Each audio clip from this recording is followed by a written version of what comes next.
Hello, everybody. This is Angel Rebo, the CEO Confident, and we are here today with Neville Joffe. Hi, Neville. How are you? Hello, Angel. Wonderful. Thank you. Good to see you. Good to see you.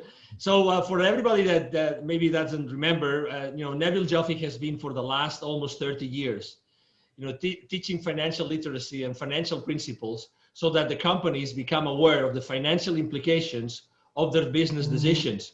And we are here today to talk about some of the principles of Neville Joffe's theme, which actually he's been explaining to executives for so many years, which is what gets measured gets managed. So Neville, welcome again here. So why do you think that getting things measured to being managed is so important today?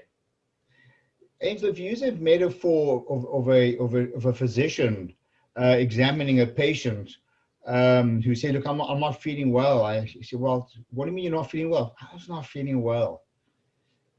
Probably one of the few things the physician is going to do is take his temperature or her temperature, take blood pressure, take a look in the ears, etc., and get a reading of sorts.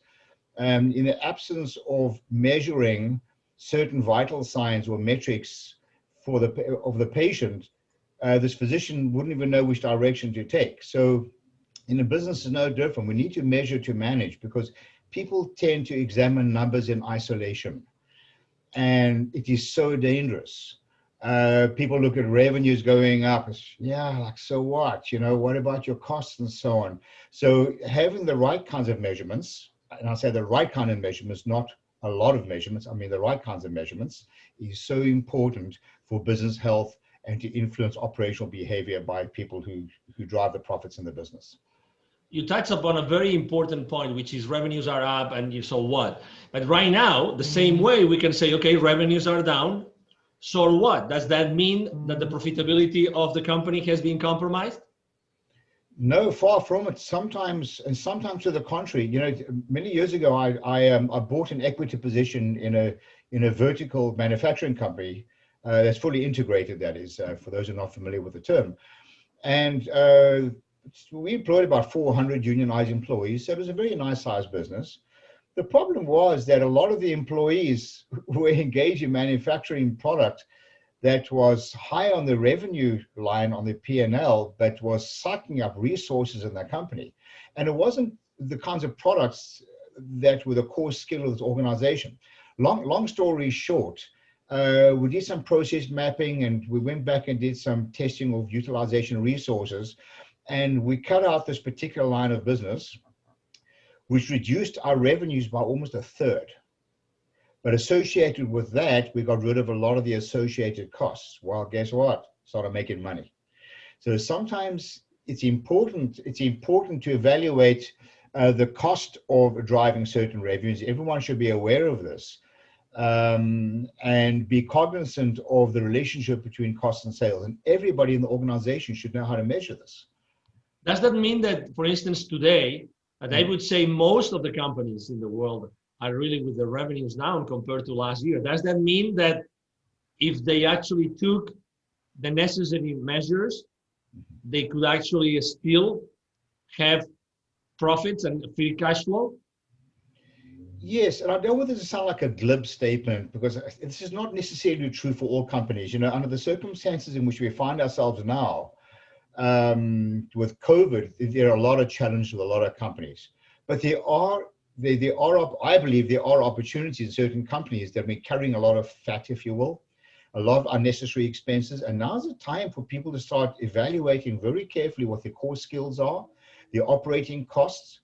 A lot of people, we tend not to press the reset button and go back and evaluate interesting versus useful. A lot of stuff we do is very interesting and not necessarily useful. A lot of the numbers we generate are interesting, not necessarily useful. That's why we get into the topic of what gets measured gets managed. And sometimes we have to go back and take some very hard decisions and cut a lot of the fat. So this is a really good time to start really measuring very carefully the financial implications of certain operational behaviors and the financial implications of certain types of costs that, and I call this a deprivation test. Just cut out a certain process and see what happens. Quite often you'll find absolutely nothing. Absolutely. And what gets measured gets managed is actually part of your latest book, which is right now. I'm really happy I have one of them here with me. It's called, the Baker's Dozen's Rules of Highly Successful Business Operators. If you can see it, we're talking about chapter 2 today, so it couldn't be more timely, right? Because you talk about 12 different principles you have been teaching to more than 20,000 business operators and C-level executives for the last 25, 30 years. Is that correct? Yeah, it is. And in a lot of the organizations I work with a lot of multinational companies and growing entrepreneur organizations alike. And I see the same problem over and over and over again. I've experienced this in my own organizations, in my own companies. So, each of the chapters is broken down to 3 parts. It's the title, which really speaks for itself. What gets measured gets managed. Don't evaluate numbers in isolation. Revenues are vanity. Profits are sanity. Cash flow is reality. These are what the people who've attended my workshops have affectionately called Nevilisms. And this is what the book is really about. So there's a title of the book. There's a very quick read of a story to create context. And at the end of each chapter, as you will see here, there are a lot of questions. And questions which these are really loaded questions. For example, do you have an incentive or compensation plan that everyone clearly understands? Never assume that people clearly understand the numbers.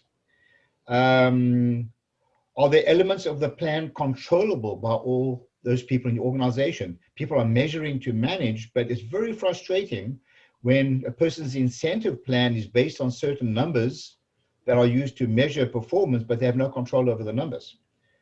Do you have financial transparency? Does your accounting department clearly communicate the financial results to your employees and how they may improve the numbers without fancy financial jargon?